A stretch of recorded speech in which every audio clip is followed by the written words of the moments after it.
Hello, everyone, and thank you for joining us for the final webinar in the National Guild's 4-part series on evaluation as a strategy for building creative youth development programs.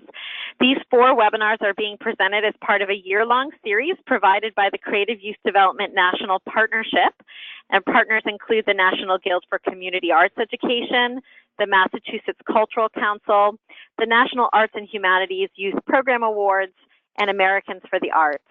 I'm Heather Eichmeyer, Chief Program Officer at the Guild, and I'll be moderating today's presentation. And I am joined by an incredible group of speakers who will introduce themselves to you in just a moment. In the first 3 webinars, we explored the basic principles of creative youth development and their implications for evaluation. We also talked about how to design and use surveys and observational protocols.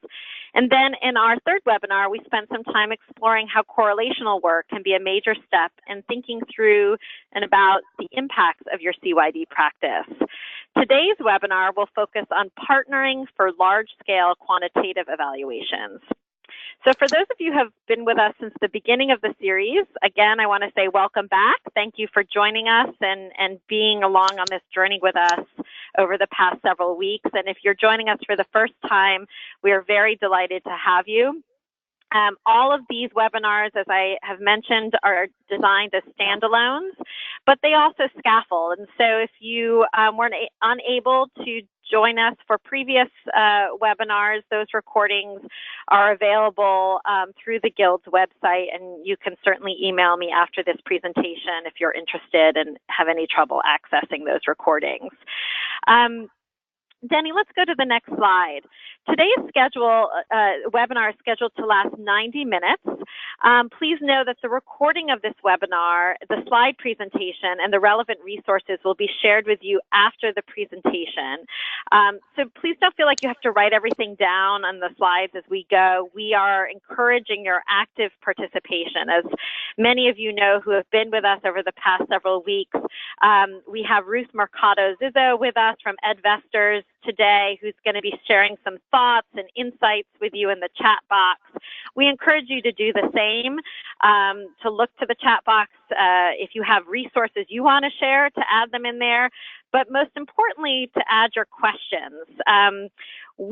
Because we have a large number of participants today, your lines are muted, and so we want you to ask your questions by simply typing them into the chat box on the right-hand side of your screen. We'll be monitoring those questions throughout the presentation and pausing throughout the way to respond. So don't be shy. We'd love to hear from you. And again, and I've said this on all of the webinars, but I can't say it enough, we know that webinars is a format that it's a tempting format to multitask, and we've all been there, we've all done it, but this is the final webinar in the series, and there's just some really amazing information to share from our presenters today. So give yourselves the gift of this next 90 minutes to focus and to engage with us. We're just so excited that you're here with us today. So thank you, and it is my great pleasure to turn things over to the chair of our series, Denny Palmer-Wolf, and our wonderful speakers. So Denny? Yeah, hello, all you stalwart people who have been with us, and also to anyone who's joining us anew. I've asked each one of the speakers to put forward a question that you can use as a part of what Heather talked about in active listening. So James Miles, will you start us off?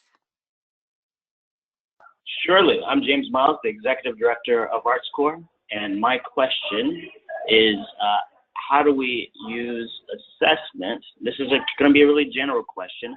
How do we use assessment of arts education to impact academic outcomes to improve school climate? Okay. And Karina? Hi, everyone. I'm Karina Del Rosario. I'm a teaching artist for ArtsCore. And my question is, how can teaching artists be integrated into these arts integration projects so we're helping to shape the entire project, not just delivering material? Terrific. And Ruth?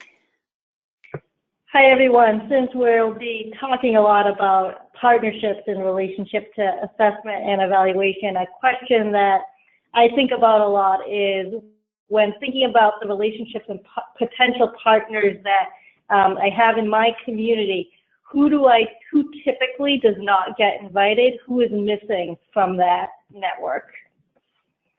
Great. And Gladys? Like Ruth, I centered my question around our webinar today. My question is, what are the direct, immediate challenges to creating partnerships with other organizations? And what are ways to overcome these challenges? Terrific. And James C. Horton. Great, thank you. Hello, everyone. I'm James C. Horton, Director of Learning and Leadership Development here at the National Guild. And my question is sort of broad, but in the name of creative youth development, is there a way for students to really be at the center of evaluation and be a part of it, not always on the back end? And Heather. Hi all, Heather again from the Guild. And my question is, how can these larger scale quantitative evaluations help us clearly, boldly, and creatively communicate the impact of CYD practice to our potential partners in allied youth sectors, in youth development, and workforce development, as well as funders and researchers, both within the arts, but also beyond the arts sector? And to round it out, this is Denny. And my question, having read all about Bill Gates all week long, is how can part of that $1.7 billion actually go to creative youth development? Okay, so where are we now? As you can see, if you start at the bottom of that slide, we began with the values, and exactly as Heather described, have moved progressively through a set of internal strategies for evaluation, and then made the transition to external evaluations. In each of those external evaluations, we have tried to talk about what are both the demands, the costs, and also the benefits.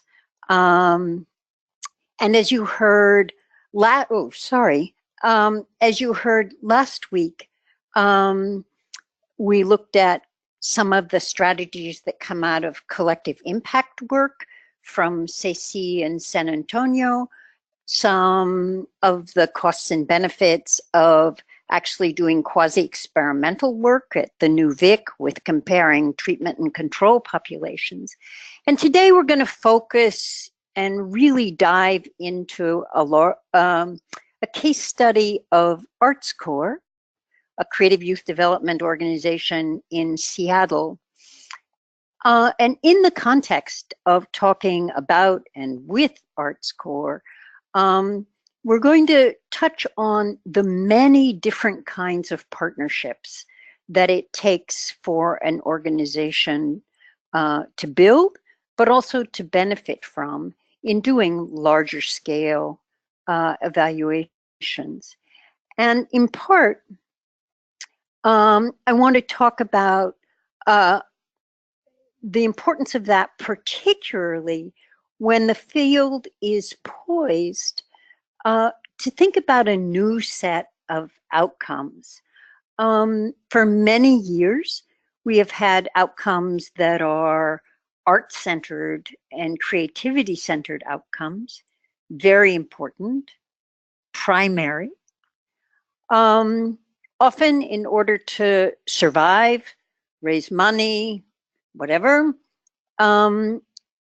creative youth development organizations have also thought about what can we contribute? How can we impact things like school attendance, high school graduation, students' achievement? And you saw some of that in what Nicole Amory shared last week. But I think at this moment, we're at a very interesting place where people are once again saying, wait, development doesn't just happen from the neck up. Young people have bodies and souls and hearts, and those socio-emotional capacities that they also need in order to develop and thrive. What can arts education or creative youth development in other fields like science or city planning do to help build those kinds of outcomes just as much? So exactly as James Miles said with his question, we're going to look at the very important work that ArtsCore is doing in its Creative Schools initiative and look at all of these different kinds of partnerships, the partnership with earlier research, with teaching artists, with outside evaluators, with school districts, and with youth and emerging youth leaders. Something we forgot to say in the introduction is we are blessed because we also have with us Angela Brown, who has been the feet, the hands, the eyes, the ears on the ground for Creative Schools initiative. So here's a quick picture of how creative youth development values leading into or informing very deliberate program design could possibly affect classroom climate of the kind that James Miles talked about, and could then lead to the ways in which young people develop these socio-emotional learning capacities, and in the end, lead to very positive outcomes for young people. So James, tell us a little bit about ArtsCore. Sure. ArtsCore is a nonprofit, as you said, Denny, in Seattle. We serve almost 2,500 students in K through 12, providing arts education to uplift and unlock creative potential of youth and to battle racial and social injustice through the arts. We have in-school programming, like our Creative Schools initiative, where we're working in collaboration with classroom teachers, integrating theater, visual arts into the classroom, mostly writing and ELA classrooms. And then we have after-school classes, teaching pre-professional music skills and training to be professional artists or pathways to career success.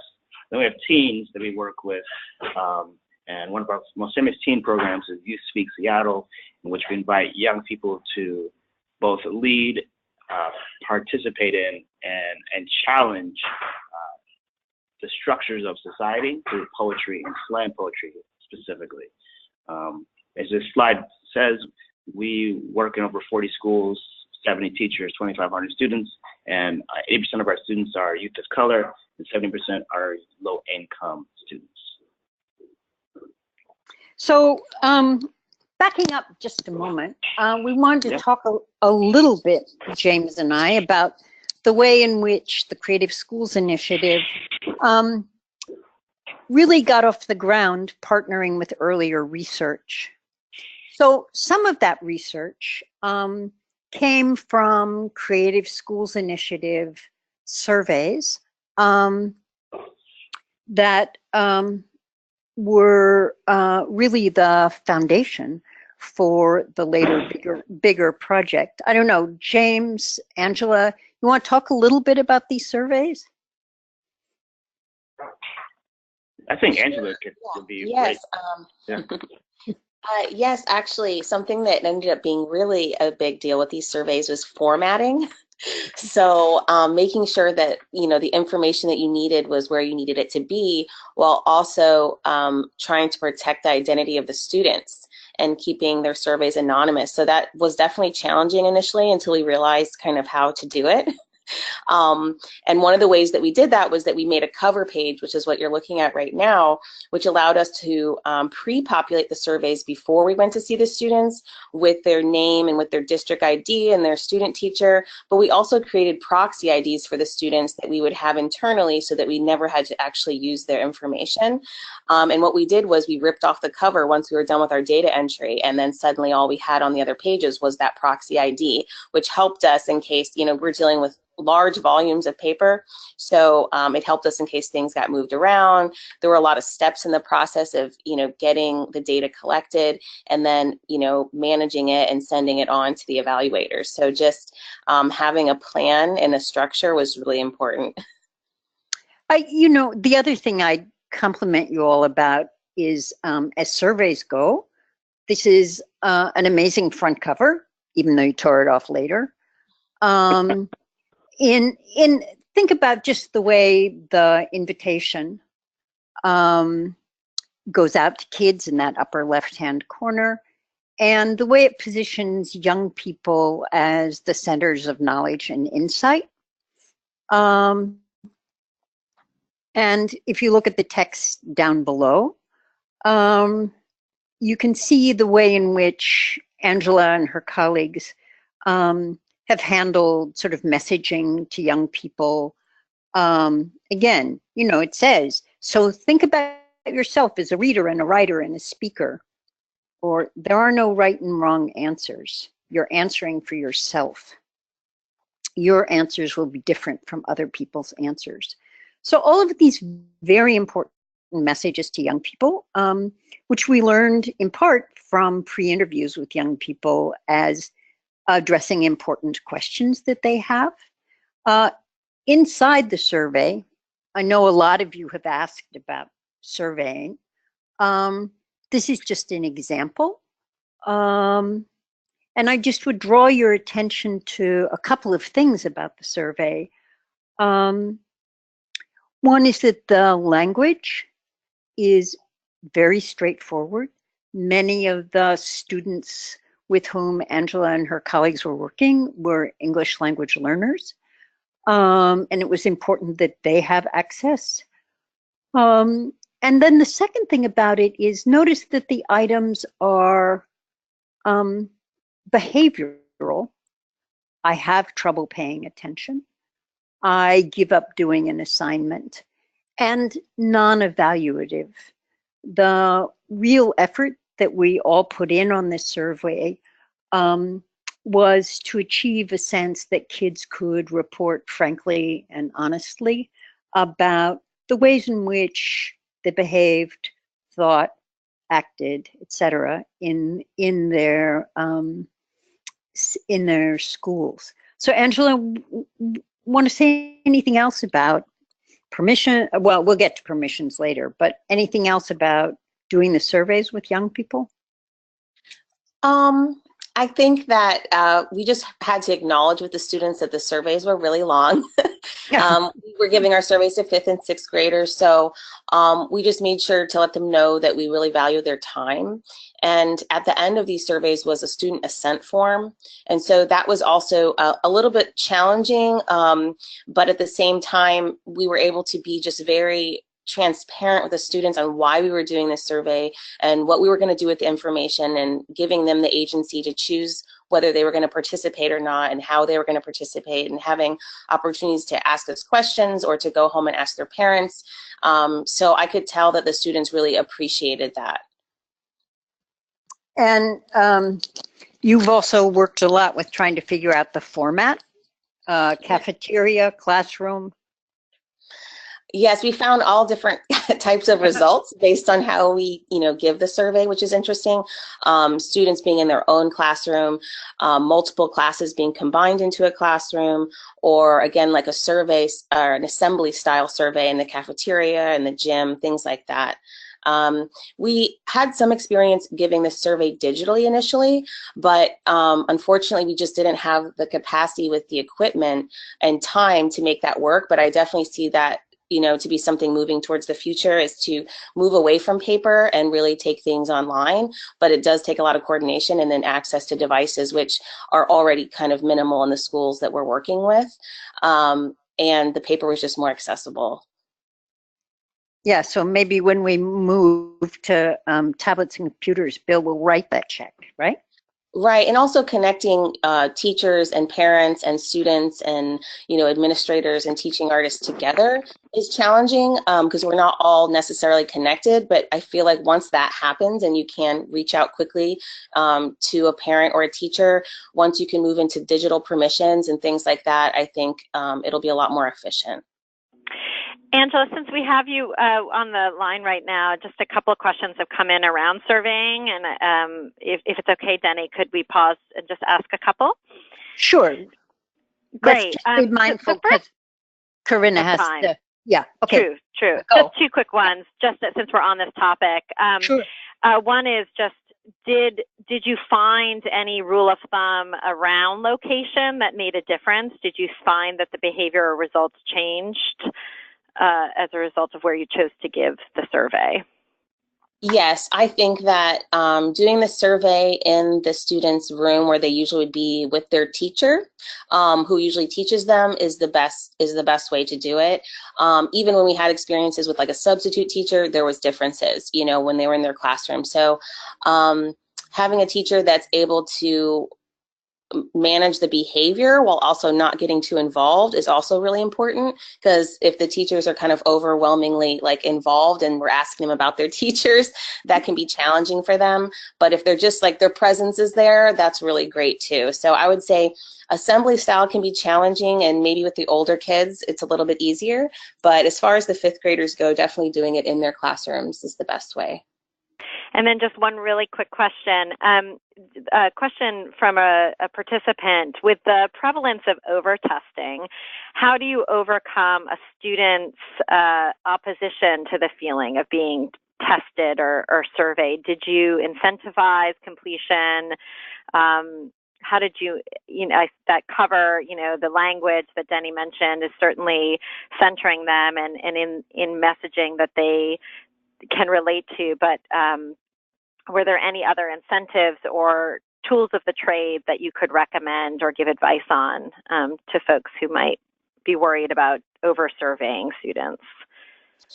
Yes, it is a long survey, and we definitely think about that, especially at the end of the year when they're taking a lot of different tests, and we also have to take our survey then as well. So I would say that for the treatment schools, we were able to connect with them on the fact that they had ArtsCore in their classrooms. So for the most part, even early surveys, they're usually just starting their ArtsCore sessions. So being able to say, oh, you're teaching artists, this is about bringing more arts to school, and this is about bringing arts to students who don't get to have this. And I think they like the programming so much, they really connected to that. And again, with the respect and agency that they were able to have throughout the process.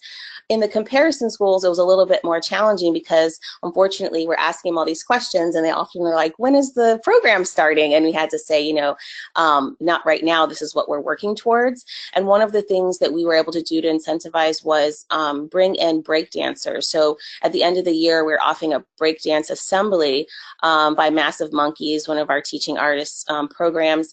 And so that was something that we could offer to them. We also had offered art supplies, and we sometimes might, pick up a tea or coffee for a teacher, anything we could do to make the process of disrupting, their teaching.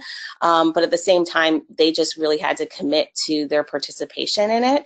And so we just had to remind everyone that we had this partnership and this goal. And this is our, last year of programming. So they've been on board with us for a couple years now. So we have been able to develop relationships as well, which is part of it. Great. Thanks so much. Sure. Great. Thank you, Angela. So this gives you a quick sense of some of what the survey has been revealing. James, you want to say anything? Angela? Yeah, I'm excited by the results from these evaluations, especially when it comes to students with special needs and how they evaluation, how students feel about themselves and in relationship to school and belonging. Super exciting. Yeah. Okay. Angela, you can talk more about it.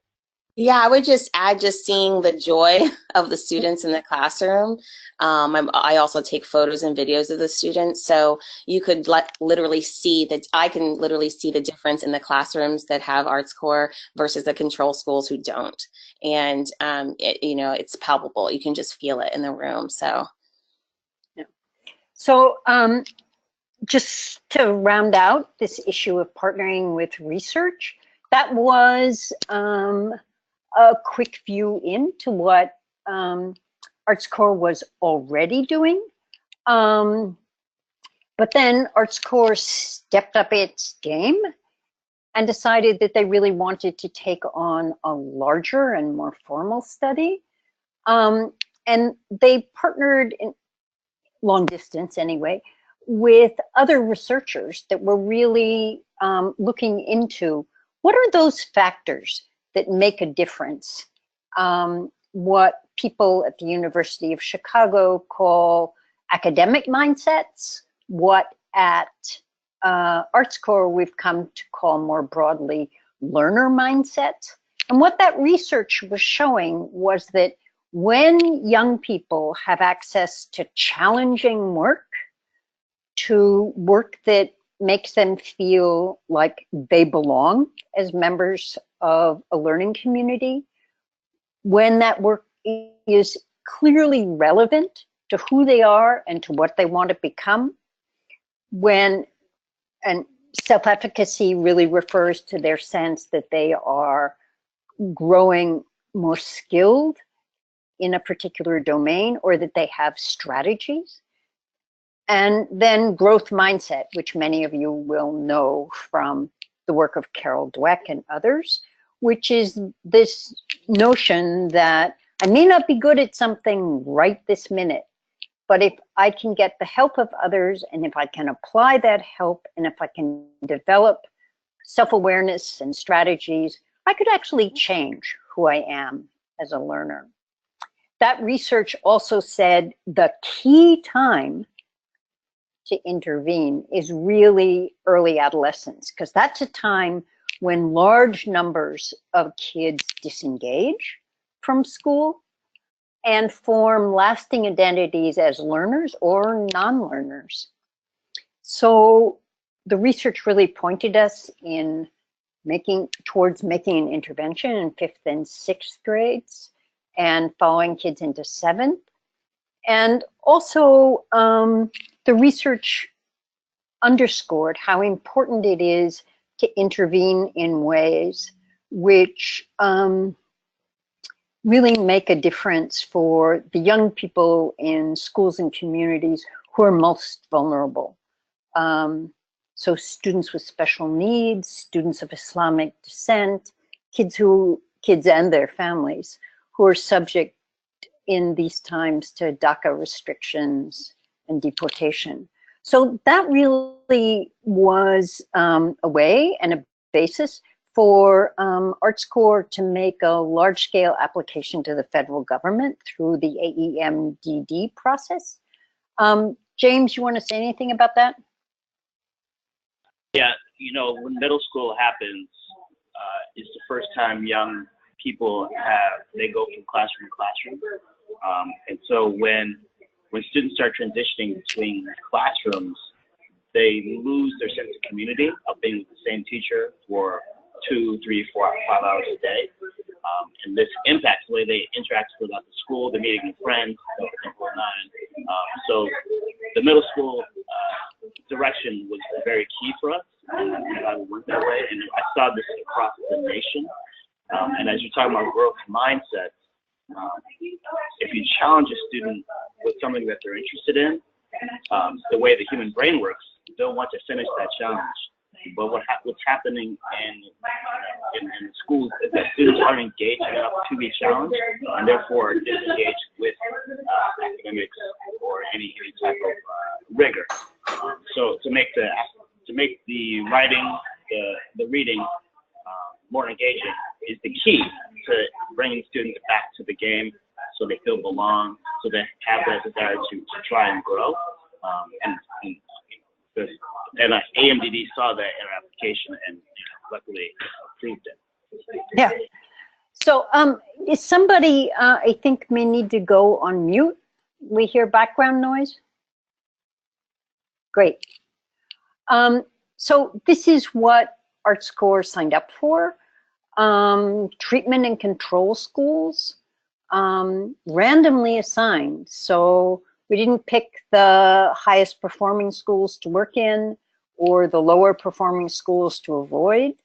And we committed to looking at really a range of outcomes. So classroom climates, student mindsets, and students' literacy achievement in upper elementary, just like James was saying.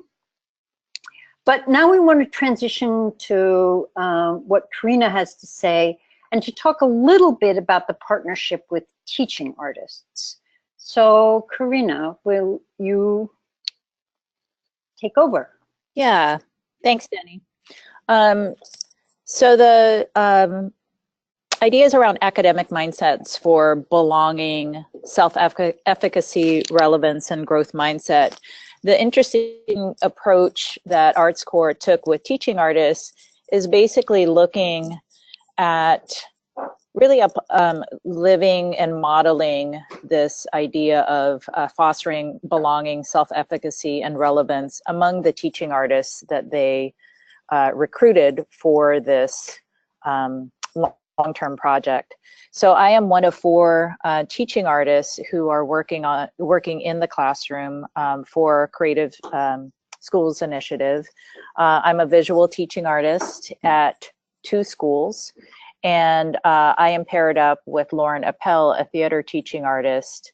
And we, right now during the fall, I'm at Hazel Valley while Lauren is at Gregory Heights, and then in the second semester we switch schools. In the other 2 treatment sites, Sabrina Chacon is the visual teaching artist, and Meredith Arena is the theater teaching artist, and same kind of situation. They teach at separate schools in the fall and then switch in the spring.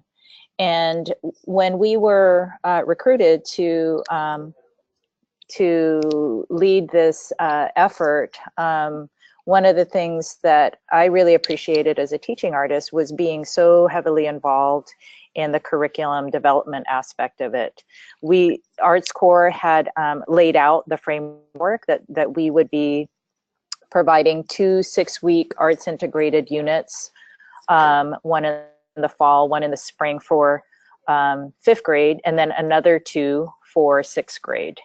And that these would be part of the writing unit in the students' English language arts classes, and that we would be working off of the writing units that the classroom teachers were doing. So we had in our planning year, we got to go through the Lucy Calkins writing curriculum that the teachers were using. We brought our own ideas around what visual arts or theater arts strategies could support that learning. And then we had paid professional development for participating teachers so that we could come together not only to work on the actual mechanics of the curriculum that we develop, but also just to get on the same page around academic mindsets and social justice and equity in arts education, so that we could come in really working as true partners and co-learners with them. And then also incorporating student digital portfolios so that we could use technology as a tool for not only collecting information that's valuable for our evaluation, but also for helping students develop their own skills around using technology. Can we go on to the next slide, Denny? So like I was saying, the key mindset practices are really embedded into how we're approaching these this work.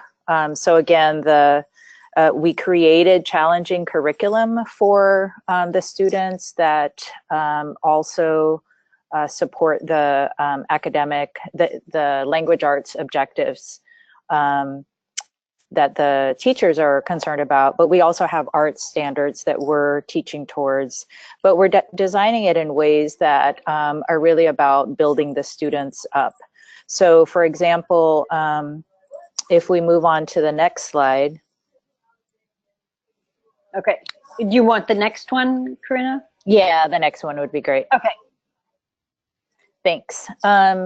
So in the beginning of my visual teaching art, arts lessons, I teach students visual thinking strategies. So I first show them images that, for one, I'm really purposeful about the types of images and the types of artists that I focus on so that the students see themselves in the artwork. At Hazel Valley, for example, we have a very diverse population here. A lot of Muslim students, a lot of immigrant and refugee students, and a lot of African American and Pacific Islander students as well. So the artwork that I show them, I want to reflect their own communities or their own experiences.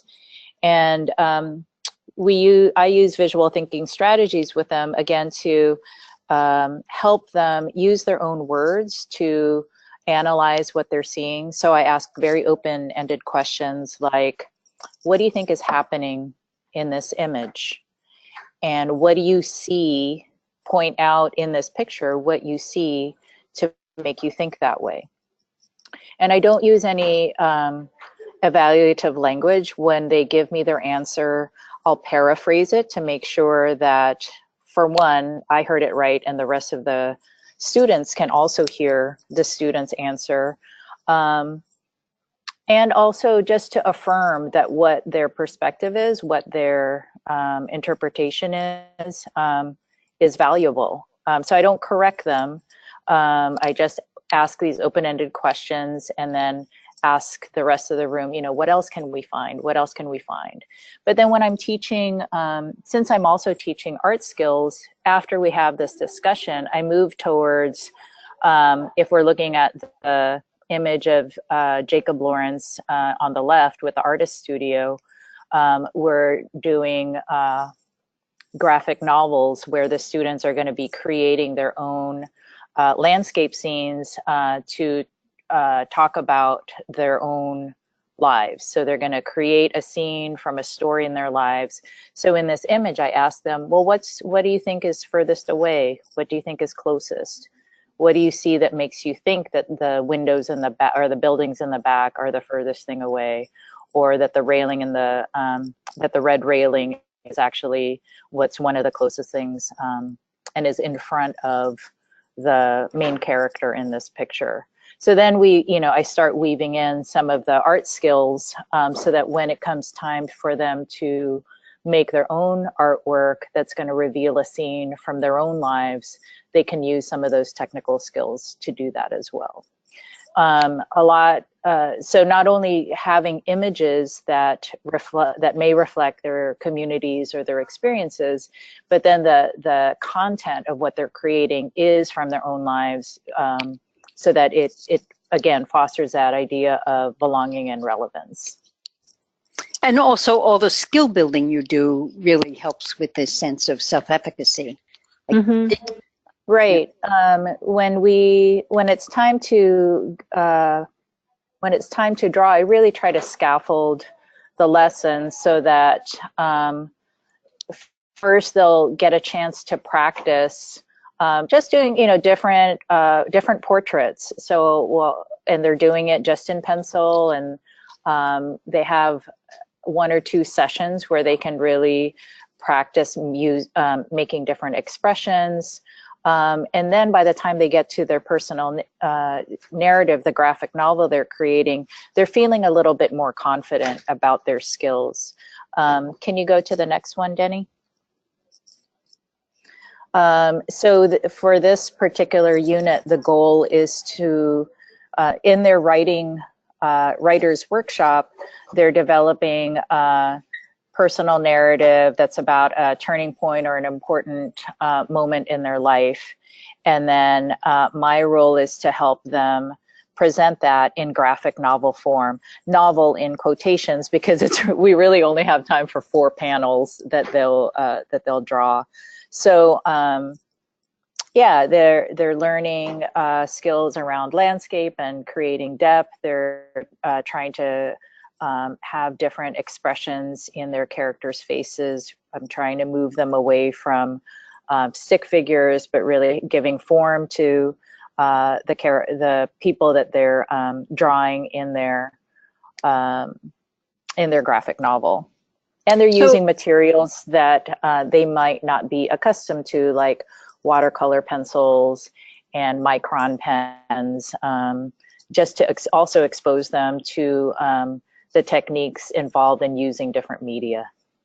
So, Yes, Karina, I know we're going to lose you presently. Mm-hmm. So, parting words about what people should be thinking about in the role of what you posed as a question at the outset, the importance of engaging teaching artists as thinkers and designers. Right.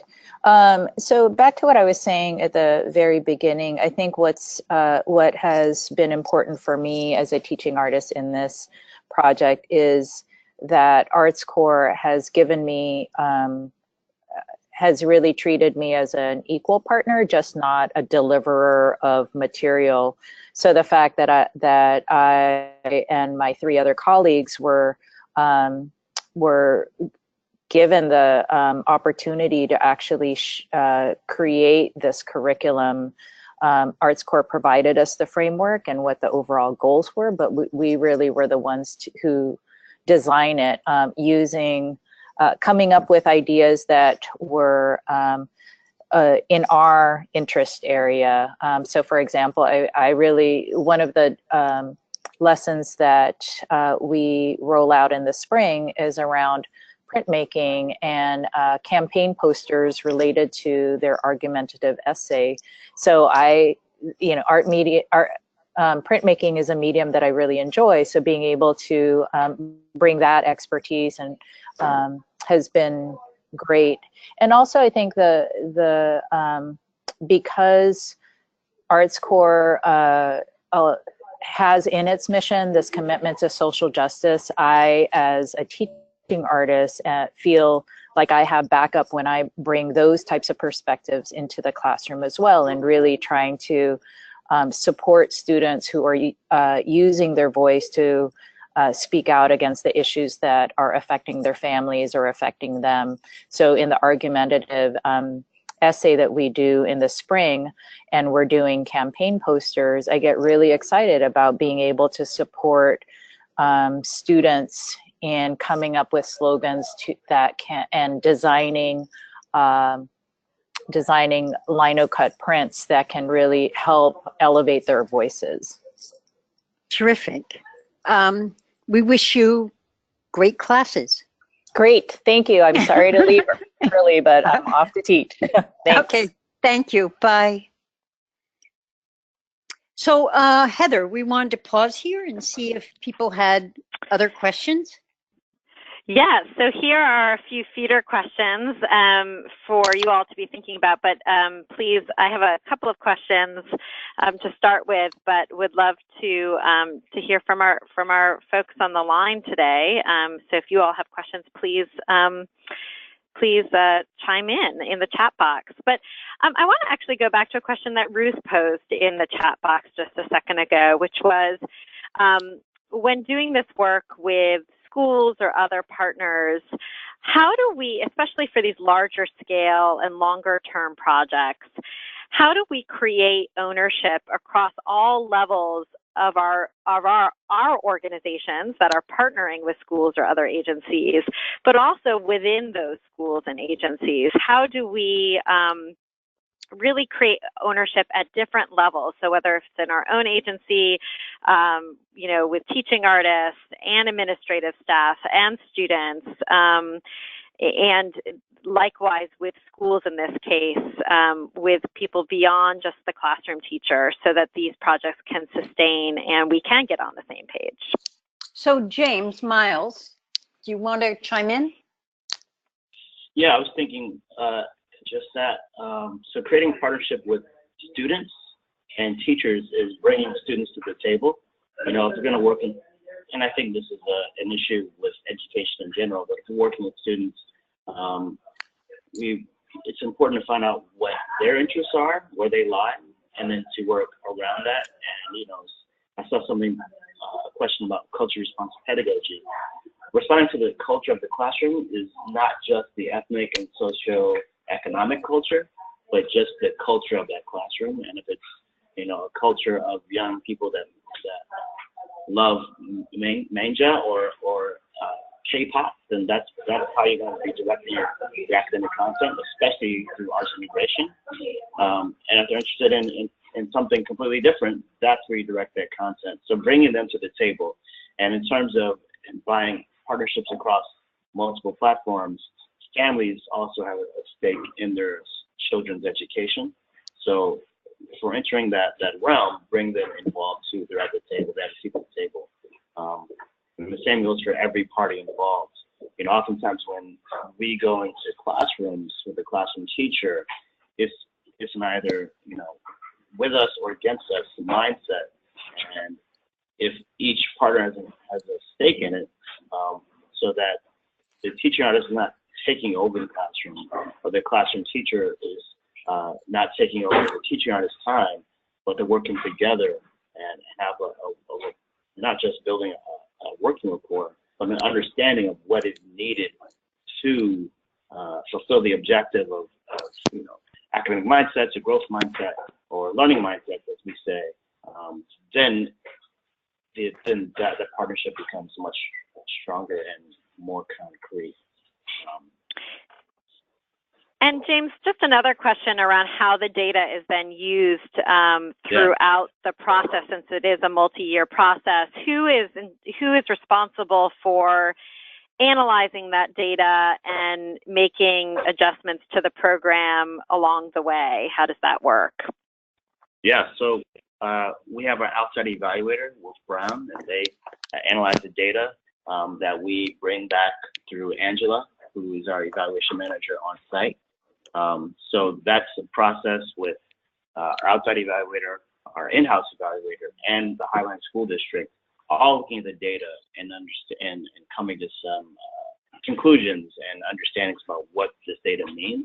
And then in terms of adjusting to better suit our needs, that's on the teaching and learning team. They'll look at that data and say, oh, you know what, we're missing, or we're actually achieving really well on this subject. How do we increase that in all areas? Or we're missing one aspect of, you know, a sense of belonging. What do we need to adjust to make sure that gets back inside the classroom? And then that's also in collaboration with the classroom teacher and the school as well. So it's a combination of the program team and, I'm sorry, go ahead. Go ahead, James, finish it. Oh, yeah, it's a combination of the program team reacting to the data being served, and then also working with the classroom teachers and students to say, like, oh, okay, here's what we need to adjust. And I think the surveys have a big stake in that matter, because it's from the students' mouths or words. Like, here's what I liked, here's what I didn't like. So I think that's the data we listen to the most. Yeah, so annually, Arts Corps has built into its schedule, well, more than annually, regularly, but for each year's data collection, we have to report to the federal government on certain performance measures, which we do, but we have a much more, a much richer and more nuanced view of the data that we share with teaching artists and Arts Corps staff, and also with Highline, which is the school district where this is going on. And it's through those conversations that we try and think about what's next, what needs to build. So an example of that is we've really worked hard at trying to think about how we report the data. So you could end up reporting the data arts core versus regular classrooms, which sort of pits classroom teachers against teaching artists. Not the way to go. So we've really thought hard about how to report the data so it's what's going on in Highline's own classroom and looking at changes over time in their own classrooms. And then what happens when you put a teaching artist in partnership with a classroom teacher?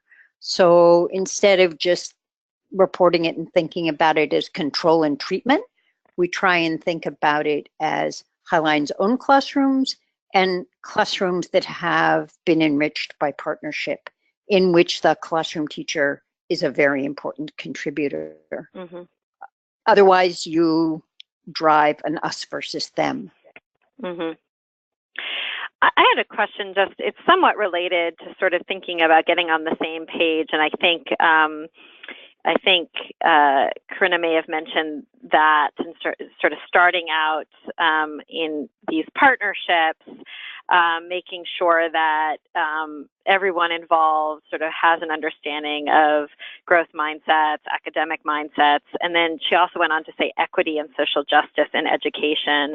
And maybe this is a question for you, James, but knowing that in CYD practice, one of the principles is really centering student voice. And often, I think, when these programs are happening out of school, there may be some more liberties that can be taken. And I'm just curious, in your work with schools and in really integrating equity and social justice as values in your work, how you've approached that conversation with your work with school administrators, where I guess that's my question.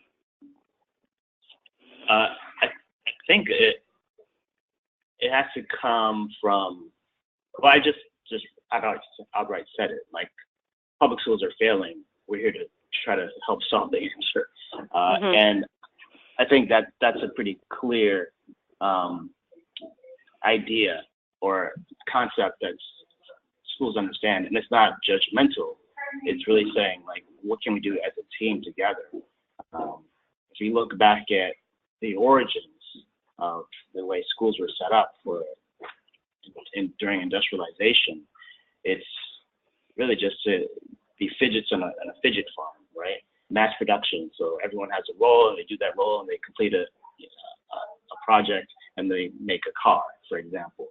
Well, in modern days industrialization, those type of jobs of the assembly lines happen mostly in prisons. So this is going on a slight tangent, but the school to prison pipeline is a result of the industrialized way schools have been set up. So I think, and once schools understand that, or the people involved or partners understand that and know that, because everyone I've talked to acknowledges it, then it's something like, all right, we're at common ground. How do we do this in an equitable manner? Meaning, how do we do this to serve students that have been previously left without? So it's a conversation that we have together, and it's a tough one, but I think it's an important one, and it's the only one that we can do. And schools that don't feel that way, it's great, but it's just not the right partners for arts core. If that makes any sense. And one thing I would add is the enormous importance of CYD work with its values of student voice and social equity being inside the school day, not only outside. Not just after school, right? Yeah. Right. Great. We don't have any more questions from the audience, Denny, so I think we can move on for now. Thank you. Okay. So this actually segues very nicely because one of the things, one of the questions people asked was, you know, how do you get institutions on board? And so let's think about the partnership with the school district. Exactly as James has said, they deliberately went to Highline School District, which is a sort of a first-ring suburb of Seattle. As Seattle has gentrified,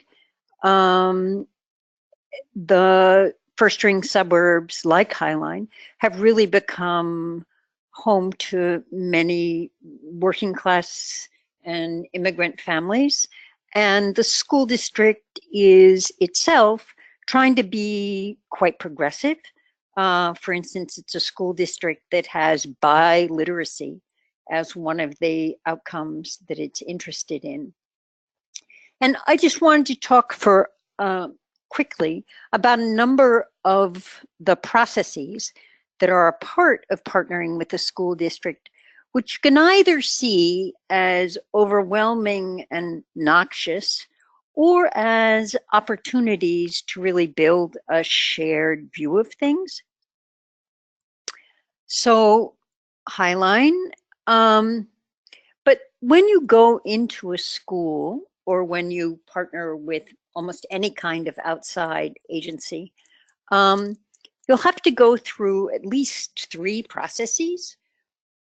One is putting together a memorandum of understanding, often called an MOU, which are really the agreements around data sharing. So what was Arts Corps' in a way, its contract with Highline. And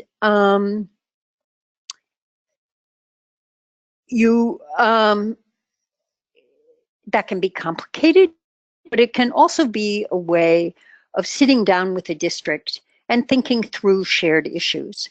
So for instance, in working with setting up an MOU with Highline, Highline agreed that it would share its data with Arts Corps, but on several conditions. One is that all the data had to be de-identified, so no single student could be identified in the process of data analysis or talked about in that way. And that's exactly what Angela was talking about in the very formatting of this surveys. But also, Highline said it would identify young people who needed special services, but it would not identify the kinds of special services that any given child was required to have. An important conversation with the district about their values and Arts Corps' values. A second kind of discussion that you often have to have is one that's called an IRB, which is an institutional review board, which means that you take your research design and you submit it to an outside review, which looks at it closely and says, wait a minute, are the young people and or their families in this study going to be treated decently? Will they be respected? Will they have confidentiality about what they contribute? So in working through this with Highline, one of the things that we really realized is that it was important to signal to families and to kids that while we were asking them to participate, they had the right to withdraw or to not participate in the first place or to withdraw. And that if they chose that, it didn't mean that they would be exiled from the Arts Corps classes. They were simply exercising their right to choose. And that leads into this issue of signed permissions and assents. So we sent home family permissions in 4 major languages. And also, exactly as Angela said, every survey had a back page in which young people themselves were asked to give their permission. When you think about, exactly as I was saying, that each one of these is an opportunity to build a shared set of aims and a shared set of goals for the project. So with respect, for instance, to the permissions, you know, it really raises the questions. How many languages will we print permissions in? Do we just ask kids to put them in their backpacks? Or how do we communicate to families why we're doing this? What's at stake? And what kind of feedback are we willing to hear from families with respect to questions about the program? So I mention those things because those are often somewhat daunting processes, but I think we have to convert our understanding and really think of them as opportunities for joint value building, joint ownership, and ultimately for partnership. So this next slide simply says what we all agreed to as the treatment, a pre-post mindset survey, some classroom observations, and also student achievement scores. So maybe, James, we want to talk a little bit about partnerships with outside evaluators and the kinds of things that from your experience, both before and during ArtsCore, are really important questions to ask if you're going to partner with an outside evaluator. Yeah, I mean, I think the questions on this slide are really touch to that, but most important is the understanding of what our objective is, and so that and communication. So, you know, if we understand the objective of impacting education through arts, the evaluators should be able to understand that there is value in arts education. And that's pretty simple, and you know, it seems like it's the no-brainer, but that's key. And you know, what do we generally need? How does this model work? What parts of it work? I think these are all great questions that are being asked. And I know, Denny, when you and Elizabeth work together, and then you and I work together, both here and at the Vic, it's really about getting to the heart of what we were asking and having the evaluator being able to ask those questions that really challenged the program, made the programs that much stronger. And then, of course, that's reflected by the data. So, yeah, I don't know if there's any more to say, except I value a challenging partnership where you're always asking questions that make us think more about the work. Denny, this might be a question for you. Sure. Per the last bullet there, will the evaluation help you tell your story to a wide audience? We had a question that came in just a few minutes ago around how a project like this, how you, store all the data. You know, what do you do with all the data that you're collecting? But then beyond that, how is it shared, like physically displayed and sort of sliced and diced in ways that can tell your story to the various stakeholders you want to communicate to? And I guess it's really a question for both you and James in terms of your role and the team's role in doing that. Yeah, well, to start with, I don't know if Angela's still on the line or not, but ArtsCore made a very important decision, and those of you who heard New Vic talk last week, they each created an evaluation manager at their site.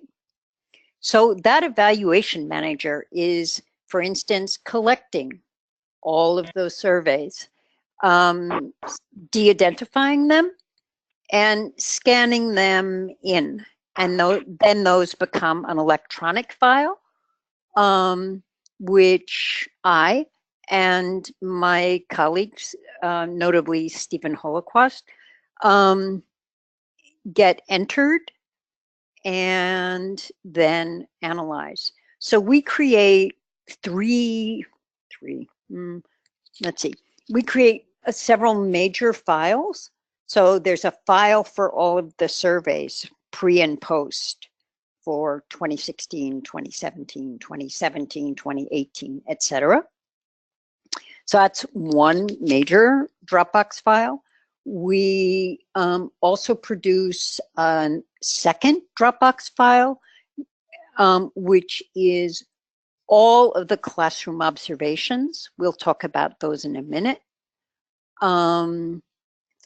Both for fall and for spring, for all 4 teaching artists, and for the classrooms that are the control classrooms.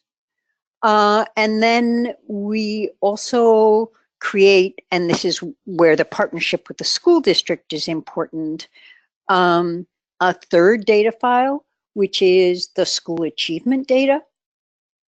So Angela sends over the student IDs in a very complicated process. Those come back to us with proxy IDs, so we never have identifiers for the kids. So those are the 3 huge Dropbox files. And then we have a 4th file, which is important additional information. So Angela and I conduct focus groups with kids, asking them questions about what they would change about the project, what when they're through with a project, they actually carry away into their life in or outside of school. Then Stephen, I, James, Angela all work together to look at the raw output of that data. We have to file it with the federal government, but then we also have, as I mentioned before, a much more nuanced account. And as we draw to the close of this project, we're really trying to think about what's the right format for a very public-facing report, which acknowledges, but all of this in-depth evaluation work, but which doesn't drown people in the detail. So that's a project that's in front of us right now. Does that help, Heather? Absolutely, yeah, thank you. It may not be everybody's cup of tea. It's a lot of data. Yeah.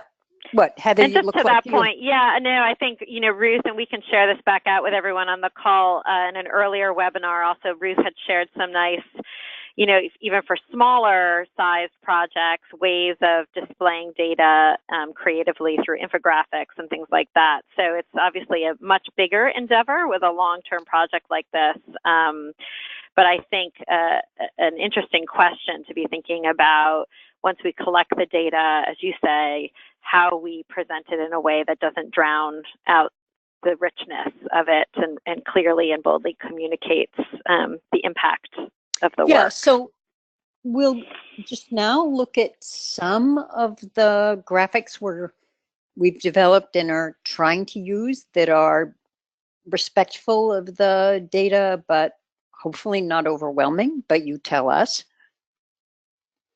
So for instance, this is a graph which looks at some of the mindset capacities. This is an example of one of the clusters of items from the survey, which is about young people's ability. It's here, its formal name is delay of gratification. But what it really refers to is young people's willingness to work hard for a long time towards a distant goal. You know, not unlike the graphic novels. So our kids in Corinna's studio classes willing to practice with watercolors and to do the drawing exercises she sets before they actually have a graphic novel. And what this is beginning to show us is that in upper elementary school, if you look at the comparison, which is the black dotted line, and the red line, which are the Arts Core actual classes, the treatment classes, what you can see is that there's really a very different growth curve, so change over time. If you look at the young people in Arts Core treatment classrooms, particularly those who are most vulnerable, those who started the project with very little conviction that they were valued learners, and also young people who are in need of special services. And you can see the very dramatic differences. And so you can begin to see, and any number of the graphs we have will show you in this same sort of very dramatic way what change over time looks like. And we think that's a very powerful way of thinking about this data, and a pretty clear representation of it in graphs that are easy for a wide audience to interpret. So, you know, the scores along this left axis are the ways in which young people rate themselves on that particular scale. So that's one way in which we've tried to develop very, very simple graphics that can convey what's happening. Oh, sorry. Here's another one. James at the outset said,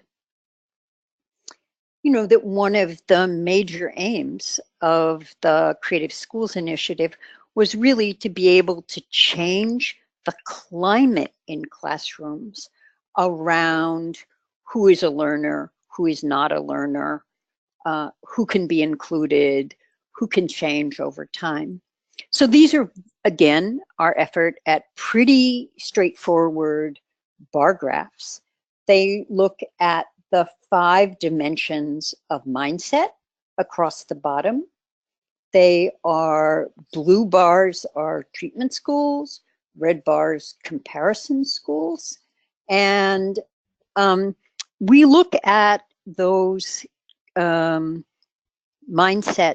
both for what are classroom teachers and teaching artists exhibiting, and what are youth exhibiting. Most such scales only look at youth. We feel like what you're looking at is, are you changing a system, which is both the adults and the young people in a classroom? So these would be the kinds of graphs that we might share with a wider public.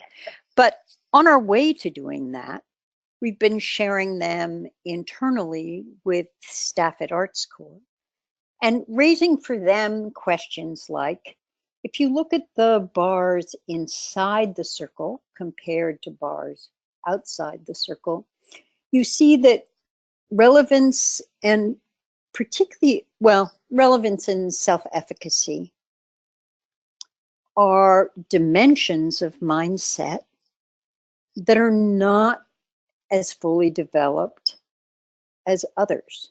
So one of the things when we sit down in November will be to look at these charts and to say, what is it that's so stubborn about efficacy, self-efficacy?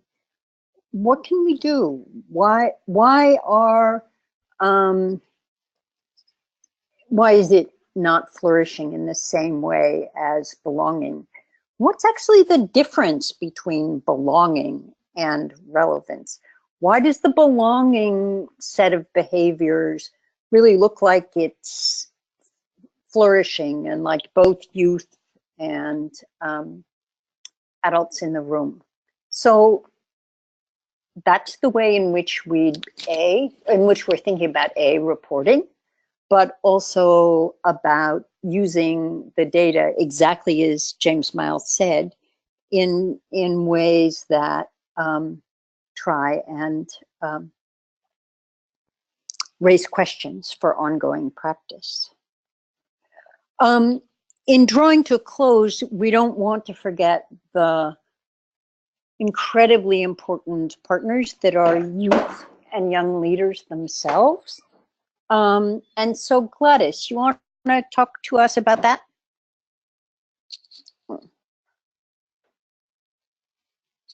Yeah, thank you, Denny. So while there are 100 methods you could put into practice that can help connect your evaluation process directly back to creative youth development core values, I kind of whittled it down to about 4 that enable each other while also directly enabling your organization to efficiently move forward with room for growth within the evaluation process alongside youth. So these 4 directly relate to engaging in practicing evaluation alongside youth. The first is straight up honesty with your youth and families and your organizational partners and yourselves. You're going to be collecting so much data that walking into it with complete honesty will allow even the most grounding of numbers to put you to a new place of learning, organizational work, and programming.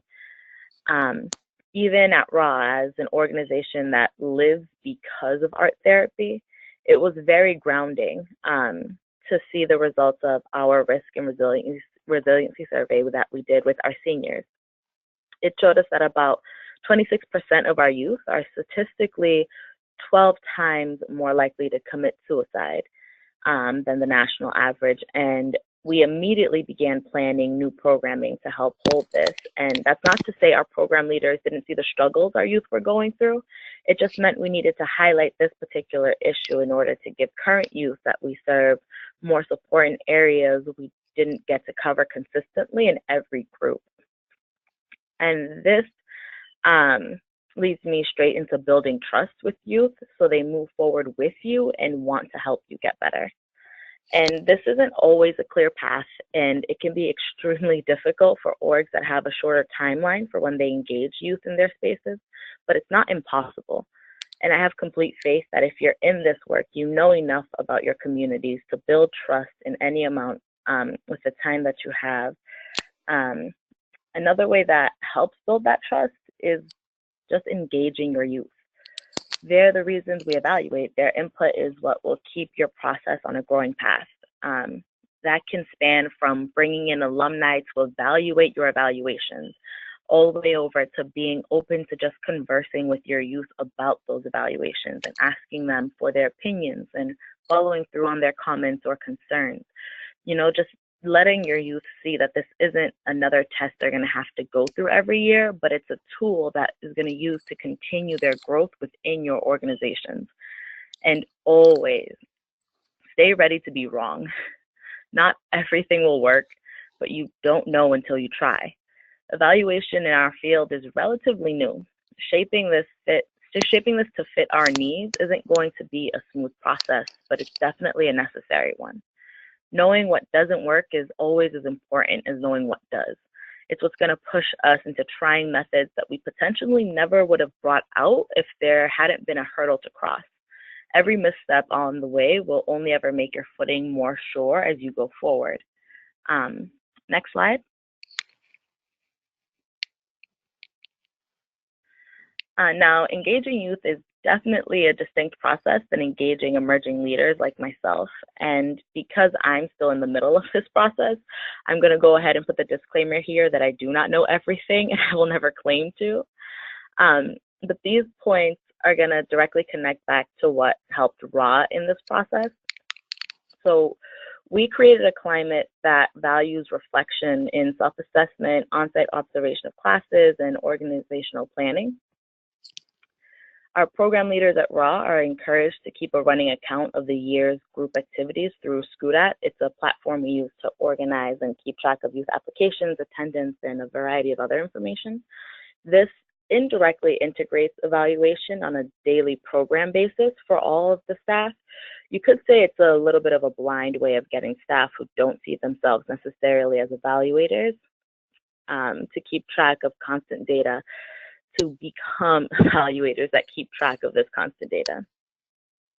Now, a little bit more directly, through a once-a-year silent observational evaluation, RAW integrates evaluation into the program leader's direct ability to see areas of growth, which leads to just building it into the job description of your staff, creating reports that evaluate the groups on an ongoing basis. So at RAW, we have quarterly reports that detail successes and areas in need of growth in the program or group, as well as specific youth that can be used as a way to evaluate both for the program leader and for RAW. And at this point, it's just an expectation. It's not something that's optional, and program staff do it every single quarter. In addition to that, there's the point is to make regularly scheduled time to discuss all of these questions and issues and reports that are a part of those paid hours that your program staff is going to have with their youth. At RAW, we have supervision. It's once a week for 30 minutes, and it's 30 minutes to talk about the current status of the program. We flesh out ideas for progress of the group. We bring to the forefront any concerns that affect the group. It's a time dedicated to program staff, so they never feel so overwhelmed taking on these programs every week. And this definitely helps to right-size expectations for the emerging leaders. So you begin with piloting, collecting, and discussing results and implications, and then you move on to the analysis and writing. Now, I can honestly say my supervisor, Kata, is at fault for my fascination with evaluation. She never forced the idea of evaluation on me. It was always a conversation that I was having with her. And now it's a conversation I don't want to stop having. And she has been very patient with me, answering even my most redundant questions that I know the answers to, and I just need to be confirmed that I was correct in believing that answer.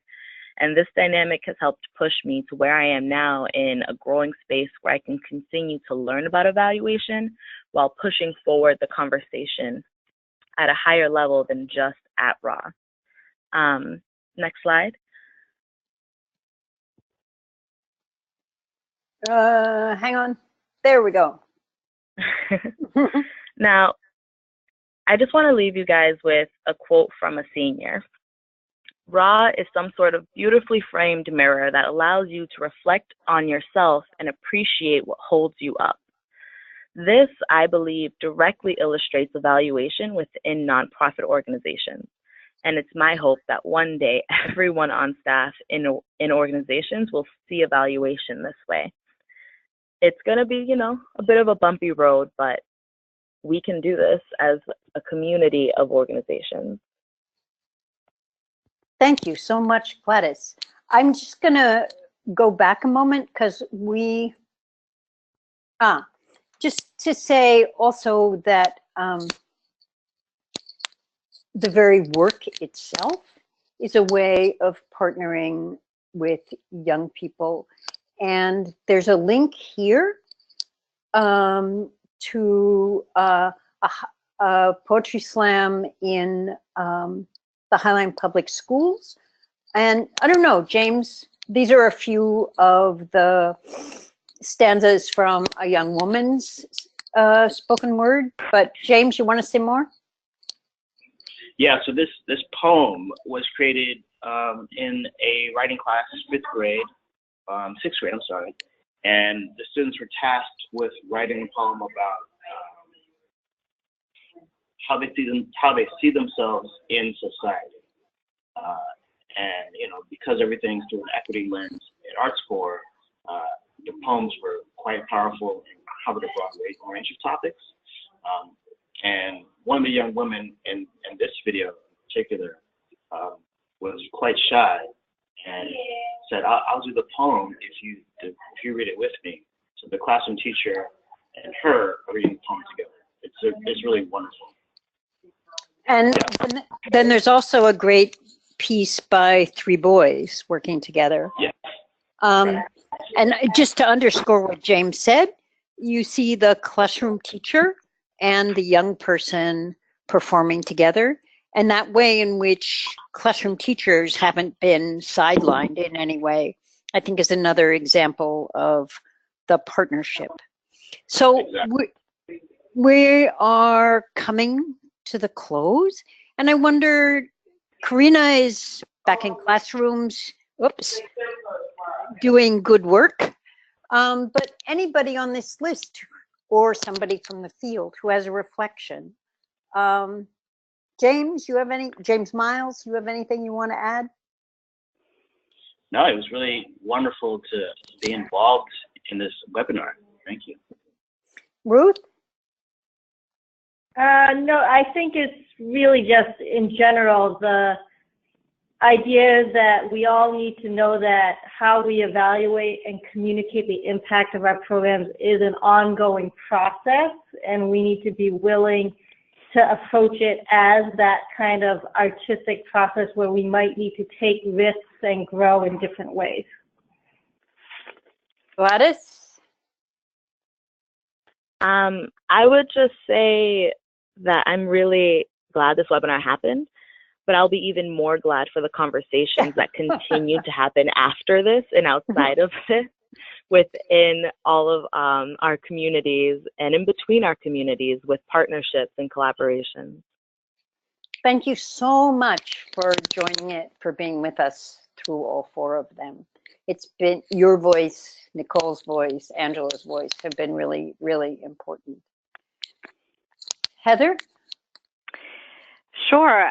Well, I just want to reflect and thank everyone for being part of this conversation. I want to second Gladys's comment around the excitement around building more of these conversations within our own organizations and communities and within the field at large. And I guess what's been exciting is to really look back at evaluation and think about the ways that the principles of CYD can really be integrated and embedded and guide our process and our outcomes in new ways. And I think the thing that I've taken away the most in hearing from people over the 4 webinars is that this is a community of learners. And to Gladys's point around taking risks, that sometimes we learn the most from our mistakes and our trips along the way, and that I hope for those of you who are joining us today and have been part of these conversations over the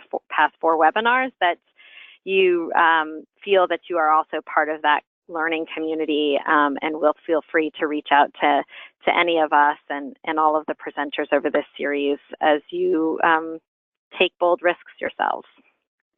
And James Horton. Just leaving really inspired by all of the work that you are doing out in the community and sort of on the ground, making it happen. Thank you. And in almost closing, I would say enormous thanks to all of the people in all 4 of the webinars who have put their practice, their mistakes, their recoveries out in public. And just to say that you all have the contact information, and to please keep the conversation going. Last chance for anybody from the field who wants to reflect in the chat box. But meanwhile, Heather, you want to close us out? Sure. Well, I have one very concrete question that several people have asked me. So, and that is for Gladys. You mentioned a tool that you use at RAW that helps you track program activities and evaluation, and I missed it, and I want to make sure others have a chance to capture that. Yeah, it's called Skoodat, skoodat.com, SKOODAT. It's a program through Salesforce. It's pretty efficient in the way it tracks all of this, but you do have to dedicate a lot of time to inputting all of this information on there. Great, thank you.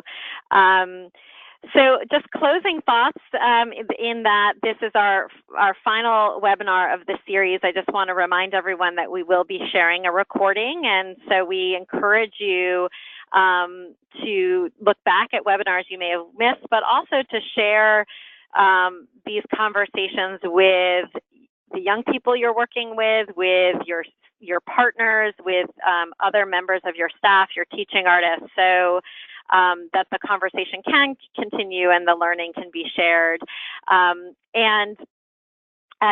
Again, we'll be sharing out all of the links to the recording. So if you missed one, don't worry, we'll get those to you. And also, we hope for those of you that will be joining us for the Guild Conference in San Francisco in November, that we can continue the conversation. And so Denny has provided her email there if you are planning to attend. We'd love to know, and love to know if you'd like to be part of a smaller group conversation with some of your peers around this topic. So please email Denny to let us know if you would like to be part of something like that. And a great question came in from our audience that maybe I'll just leave us all with, which is, my question is to consider, how can I model growth mindset in my leadership?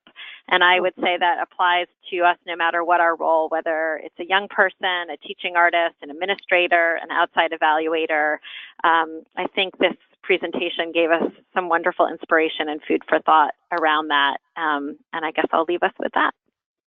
Thank you all. Yeah. Thank you. Be well. Bye-bye. Take care, everyone. Bye. Thank you all. Take care.